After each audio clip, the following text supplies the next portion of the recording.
La fieni ya me bia ma fa no bebe wa daji funami be nu kemias la fieni ya la wa wodo e ka akpere mi anti wa tumido ana ya ira hoho tanya e kanti mala nu fu no fieni ya nya pepere mu nana ma wo do lawo pepere mu nana ma wo fa do lawo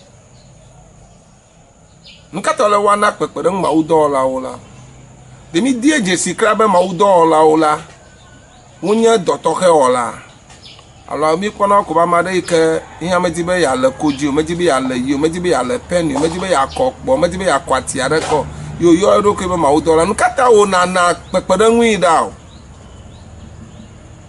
nya pato Yesu Kristo ye mami je abe Kristo na amadu ekpere ifa don hafi ifa do yiji helping to the workers of God. Anya nu ikana hie me akpere ma wo do la nti tanya ikami akhla la Luka pagbala tawa manyi mi akhla chokpekpe gba basara etolia tanya nyonu ade wo fa Yesu subo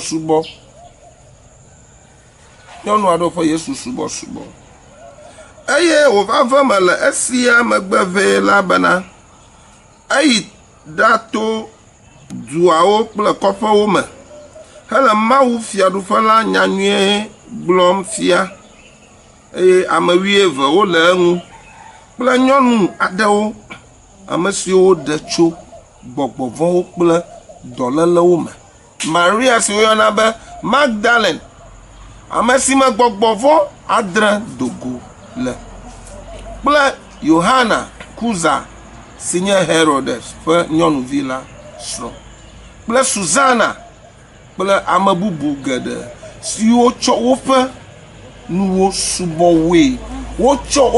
subɔwoe Yesu Kristo ye le tsatsam le kɔƒewo me kple duwo me ye le mawunya gblɔm kple wo ŋutimewo ɔba ma ɖewo kpe ɖe ŋuti ye wonɔ yiyim gake nunɔamesiwo katã nenɔ mɔmɔ si wotsɔe subɔ Kristo wotsɔe kpe ɖe Kristo kple wo ŋudɔwɔlawo ŋuti nɔvi toɖola yi ke ne le sɔfo ƒe agbe ko ƒe gbe sem le etrɔye ɖe ma nyɔ be wo nunɔamesiwo wo ga wo avɔ wo xɔ yi ke ne wɔdɔ kpɔa na tsa kpe ɖe mawu dɔwɔlawo ŋuti wa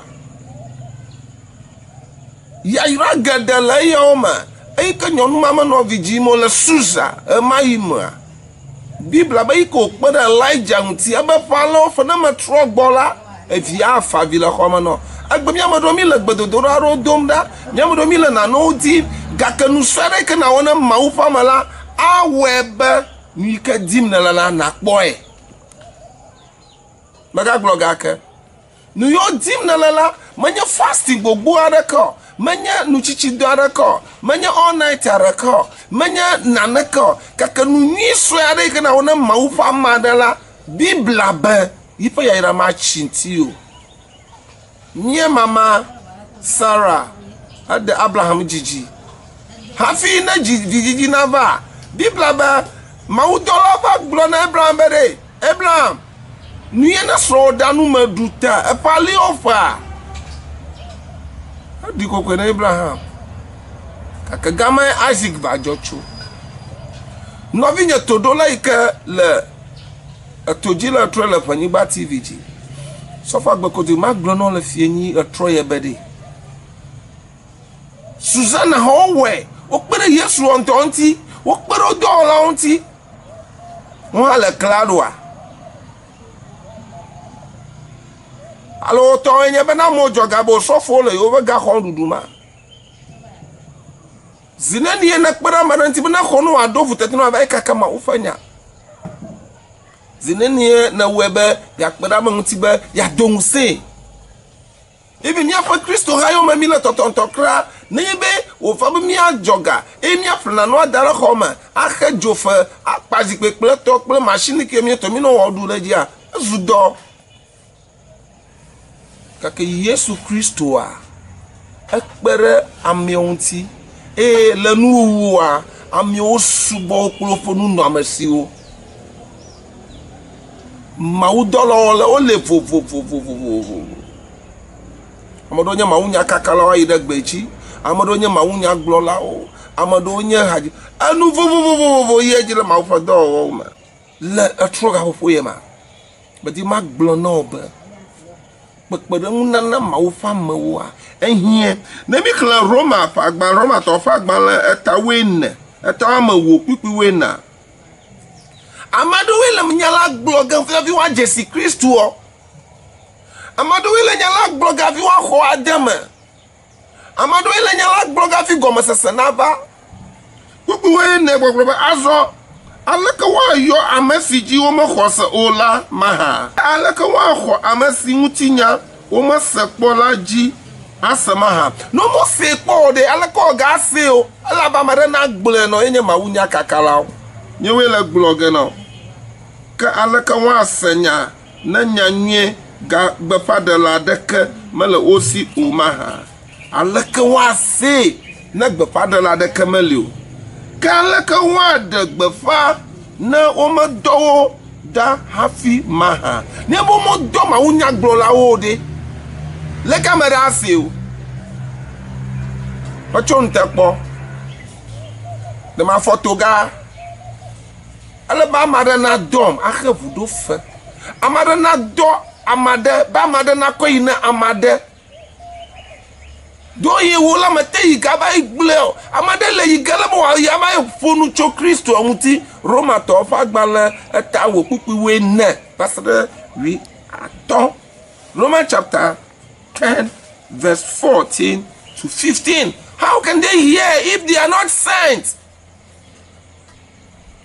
No more do de. Le kwa va igble. Nyagblɔla siwo gblɔa ŋuti fafa nya kple nyanyuie la ƒe afɔwo nyolo. Nɔvinyewo, dokodzo ma do ŋusẽ hã. Be yi ke le ʋenyigba televisi ekpɔm la, ale be nadɔ nukpɔmɔ ye ɖo la teƒe aɖe. Ame yiwo le dɔ ye wɔm la adiwo ƒe mɔ. Miado ŋusẽwo be woatsɔ nukpɔmɔ ye la ayi teƒe ke mawu ƒe amewo le. Be wo hã woakaka nya la to nukpɔmɔ ye dzi. Mi kpɔ ne wo George ne mi ɖe, o sɔfoe le mawunya gblɔm lo, sɔfoe nya vivim lo, sɔfoe nya le sesem lo, gake ɖene dɔwo kpɔa. O sɔfo ma le mawunya ma gblɔm la, o wonya le vivim lo, ɖene diwo mɔ kpɔa. Be yeado ŋusie yadze tsi nea. Yana nui no waɖua, yaƒle awu nea, yaƒle avɔ nea. Have you done that before? Nɔvi toɖo la le etrɔ gaƒoƒo ya me. Sɔfo agbe koɖokoɖi ma gblɔ na wo be ne mewɔe nenema, mawu ƒe yayra matsi ŋuti o. Ne mewɔe nenema, mawu mazi kpi akpɔ wo. Aɖo wo hiahiãwo ŋuti na wo. Ana wo dzimedzidziwo nava me. Ana be yiƒe ametakpɔkpɔ la nasugbɔ na wo. Nu ka medi ma gblɔ na wo le trɔ gaƒoƒo ye mu. Ne ko di ma gblɔ na ye be ne ye be le to do ma dɔ ma wo ƒe ame aɖe. Ne ye be le to do ma gblɔ nya ɖe na ame aɖe. Ata nye wo ga. Ata nye wo xɔ. Sunem nyɔnu ma Bibla be wotu xɔ ɖe xɔ ta ne Elijah yo mlɔ me. Alors qu'est-ce que nous doit gbogbo ne? Konya tu ko ko pasi pe kple kplɔ da le me. Wotsɔ abati ya da le me matres le dzi. Ele klalo be ne mawu ƒe amewo va yonu to me yana teƒewo kra. Aɖo yi ne yi be wova be woazã mi wo light abe light bill ye fie nu xɔntsɔ. Batsɔ ge na wo. Nɔvi toɖo la Bibla ba leke woawɔ ase ne womedɔ wo. Leke woawɔ ase ne womegblẽ na wo. Ne to dzi o, pama ɖe na se. Ne to dzi o, pama ɖe na nya nane. Ne to dzi o, pama ɖe hã na kpɔ ɖeɖe. Ome yi gaba yi gblɔ abale o sɔfo agbe ko wole gblɔ me o. Ome yi gaba le ke ʋenyigba TV tɔwo tsɔ mɔ la le tsa ɖi me o. Gake ne nye be wo CD, wo $1, wo 5 Ghana. Na to dzi o. Eye wòage ɖe mawu ƒe ame ma si me. Wòage ɖe ame ma yi ke tsɔ mɔ le asi me la, mawu ƒe yayra sugbɔ nɔ le dziƒo. ebe de amade na eye me venua nene ma susana ha owe ma le bible la ma le kemi kle nene ma ke dwana ha owe le bible la ma le kemi kle ni be wela avama ebe be ya yo sofo agbeko a ye ka po monye 055 71 83 497 055 71 83 497 anje yo nyamala nye Facebook page Frank Dilabonu DILEABORNU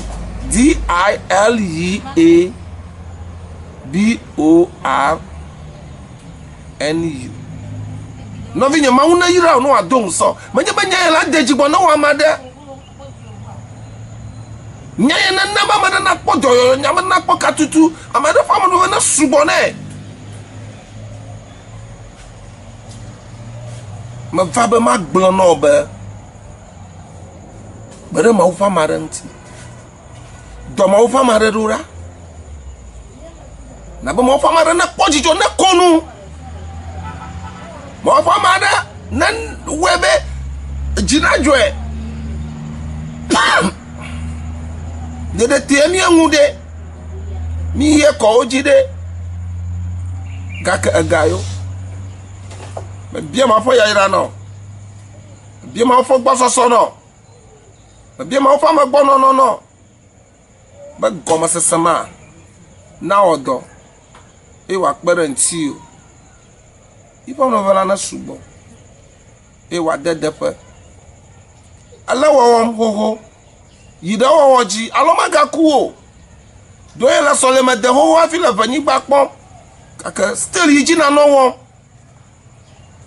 ma fa hunu iko twewe kaka iko gala wa enya be akpere ma ofo hanti e wachi no bi torola ma fa ma khonu mama deji funo ifa wonu ove ikene fo goma sasa okatata na subo no le mi apoto Yesu Kristo fankom amen.